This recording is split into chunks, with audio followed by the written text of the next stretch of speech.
Good morning.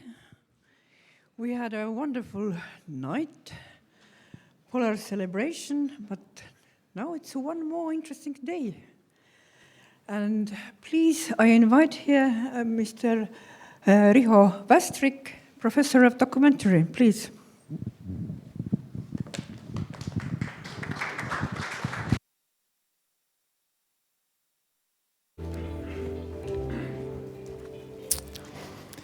Good morning, dear polar colleagues.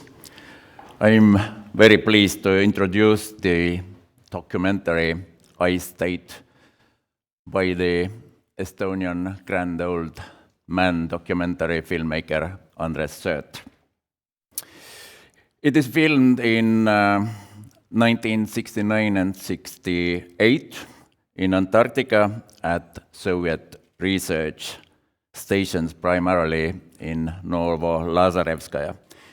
In 1969, I was 3 years old, and one of the authors, Andres Sööt, was 34 years old. You can see his photo at that age.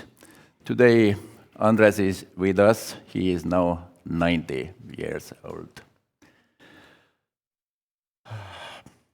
The other author of the film, Mati Kask, died unfortunately as a young man in a car accident. My family got the first TV set in 1970 when I was 5 years old.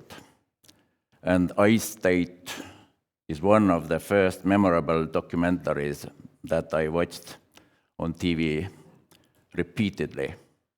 The footage of penguins jumping out from the ice crack left deep impression. I dare to say that several generations of Estonians grew up with this short documentary. From them, Antarctica meant more than just a huge white spot on the map because of that documentary film. Andres Sööt and Mati Kask got the opportunity to join 14th Soviet Antarctic expedition because the chairman of Estonian Cinema Committee at that time wanted to show Moscow that Estonians can also make appealing documentaries. For cosmic sum, for that time, Sööt and Kask were sent to Antarctica, along with the equipment, but without any specific script. They filmed everything that seemed interesting to them. Kask joined a tractor train that had to supply the most remote and highest station Vostok. Sööt ventured to different stations and filmed everything that seemed interesting. He spent a long time in Novo-Lazarevskaya, and there he was shown an ice cave, the beauty of which, figuratively speaking, stopped his breathing. The idea arose to make an aesthetic short nature film in addition to the popular scientific film that was an official goal. Unfortunately, there was no color film necessary for this idea. And it should be said that at that time, for making a documentary film, the given film stock ratio was 1:6, and considering the importance of Antarctica, it was 1:10. It means for the 1 minute final result, you had 6 or 10 minutes of the raw stock. But most of the stock they had was black and white. Fortunately, it turned out that the geologist of the research station had 35mm color film. They were given it just in case, although they didn't have film camera with them. Apparently, the headquarters thought that they could use it in a still photo camera. Fortunately, they had not done so. So filming in cave had a lot of challenges that had to be solved.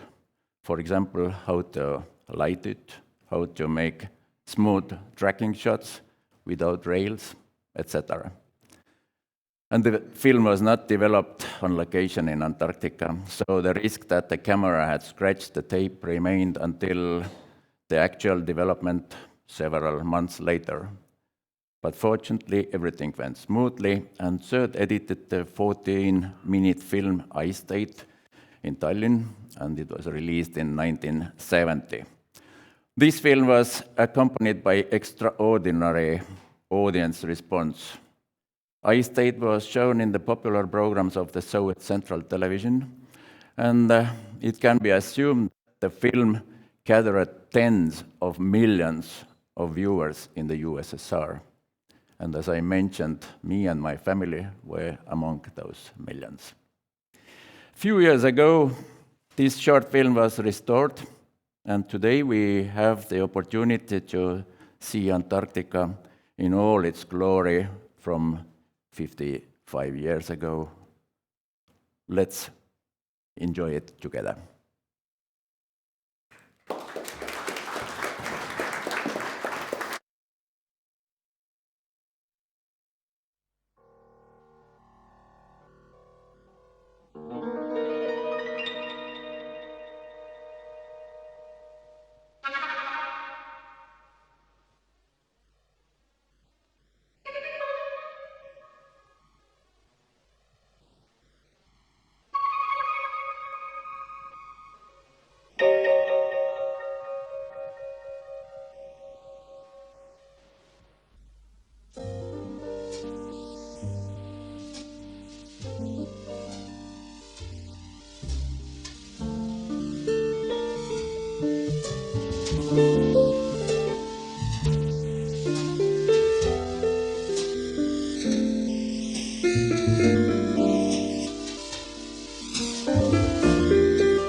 Lõunapooluse väravad.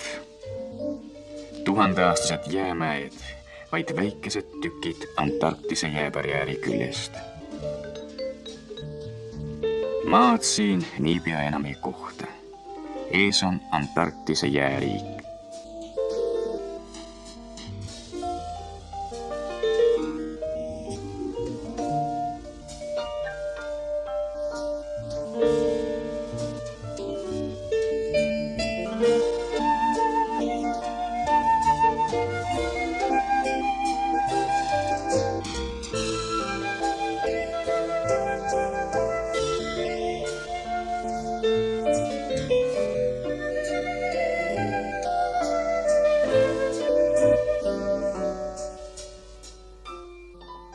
Igavese vaikuse ja tardumuse maa. Kilomeetrite paksune jääplatoo katab nüüd kogu Antarktist. Jääaeg, mis kunagi tõukas merre selle mandri rikka looduse. Jääaeg, mis valitseb siin juba 40 000 aastat. Ja ainult kevadel, kui avaneb meri, toob instinkt siia tagasi loomad ja linnud, kelle esivanemad elasid kord siin.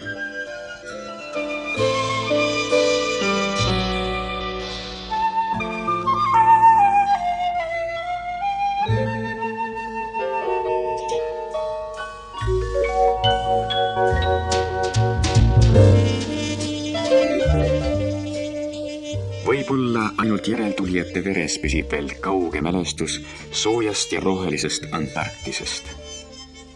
Ellu jäävad ainult need, kes suudavad kohaneda jääs.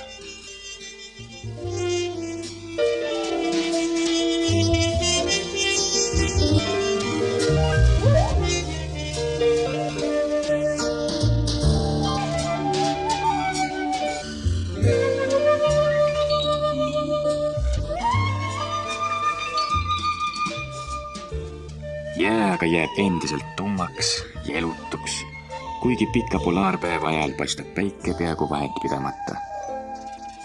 Vaid mõnikord harva kevadel, kui sulaveed hakkavad mandrilt väljapääsu otsima, muutub ta järeleandlikumaks, jäädes aga ikkagi külmaks igijääks.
Detsembris algab Antarktise rannikul lühike suvi. Kuid ka need veenired ja samblikud, Antarktise ainus rohelus, saavad siin elada ja haljendada kõigest paar nädalat. Ka siis, kui lumetormid on vaibunud, soojendab päike ainult neid väheseid kohti rannikul, mis pole kaetud Antarktise helkivaid jääga. Neid kaljunõlvi ruttavad nüüd pesitsemiseks kasutama polaarlindude ja pingviinide kolooniad.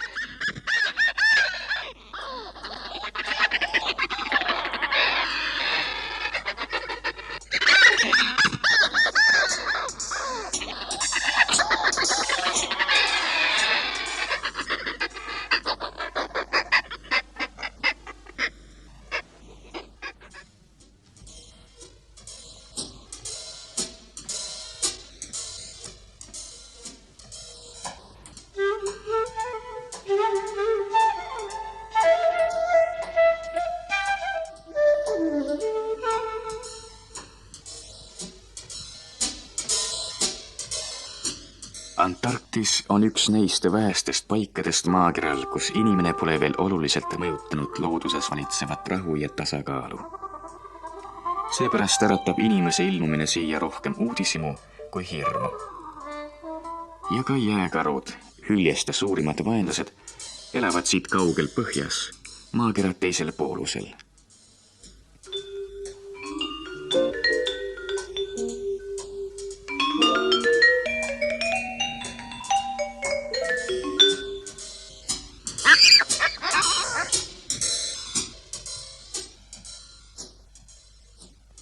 Adeliipingviinid, Antarctica kõige elurõõmsamad, kärarikkamad ja uudishimulikumad elanikud.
Üles kasvatada väike pingviinipoeg, kaitsta teda siin kõledal maal nälja, lumetormide ja röövlindude eest, pole aga vaatamata kohanemisvõimele nii lihtne. See nõuab pingviinilt rohkem kannatlikkust ja vaeva kui üheltki teiselt elusolendilt.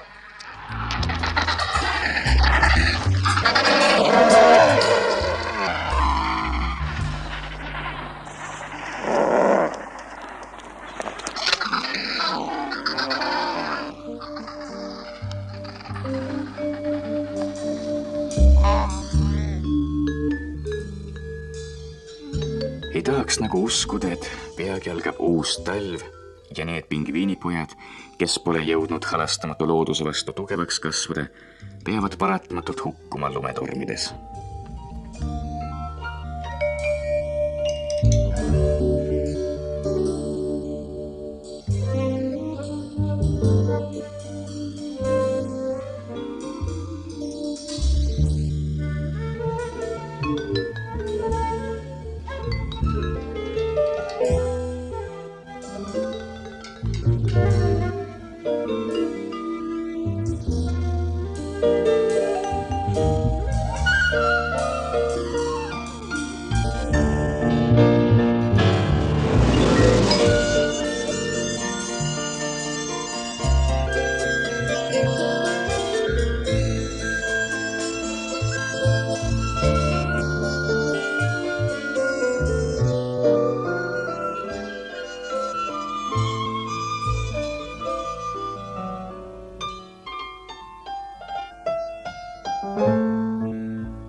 Kõige lühem suvi lõpeb järsult. Antarktise jäämaailm alustab elavale loodusele uut pealetungi. Kõik loomad ja linnud peavad nüüd mandrilt lahkuma, et ellu jääda, et tulla siia tagasi järgmisel kevadel.